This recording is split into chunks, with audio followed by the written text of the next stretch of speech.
中国和尼泊尔将建造跨喜马拉雅山的铁路，其看点不是施工难度，而是南亚地缘政治将因此而发生巨变。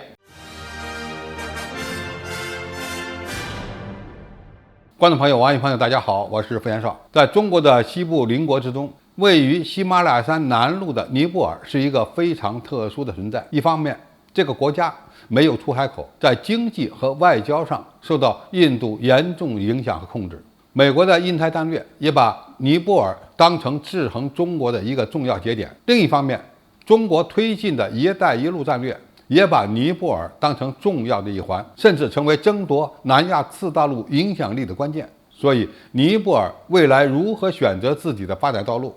对区域国家来说是一个风向标，甚至是检验中国外交的试金石。近日，中国与尼泊尔双方已经一致同意将构建跨喜马拉雅山脉的立体互联互通网络。中国将使用对尼泊尔的援助款项，支持中尼跨境铁路可行性研究。年内将派专家赴尼泊尔开展踏勘，青藏铁路的支线将穿越喜马拉雅山，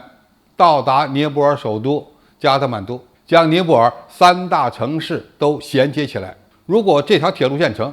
尼泊尔将有条件摆脱对印度的依赖，走上更加独立自主的发展道路。更重要的是，尼泊尔融入中国经济圈的进程将因此而加速，而这一局面对追求区域霸权的印度和全球霸权的美国来说都是难以接受的。在此之前，尼泊尔一度通过了同美国签署的千年挑战计划协议，随后又放弃推进与美国的州伙伴关系计划合作。尼泊尔媒体给出的答案是，尼泊尔领土不允许被用于任何针对中国的活动。很多人认为美国的 MCC 协议并非针对中国，而是尼泊尔用行动证明美国的图谋，退出 MCC 重击了美国的信誉。同时呢，也说明尼泊尔在中美之间做出了正确的选择。2017年5月，中尼双方就签署了一带一路合作备忘录。1年后，两国还签署了关于铁路合作的谅解备忘录。尼泊尔曾确定这条铁路采用标准轨距，而非印度的宽轨。要注意，铁路采取什么样的标准轨距，在一定程度上代表这个国家的发展道路的选择，因为更换轨道宽度对贸易的影响是非常大的。中国与尼泊尔之间的铁路有一大看点，那就是修建的难度。到目前为止，人类还从来没有修建过跨喜马拉雅山的铁路。中尼铁路需要横跨平均海拔4000米以上的喜马拉雅山脉，从吉隆口岸到加德满都，山形十分复杂，沟沟壑壑特别多，地势非常陡峭。这里还有一个地震灾害频繁的地区，山体的结构存在着较高的不稳定性，还要考虑冻土的危害和保护生态环境。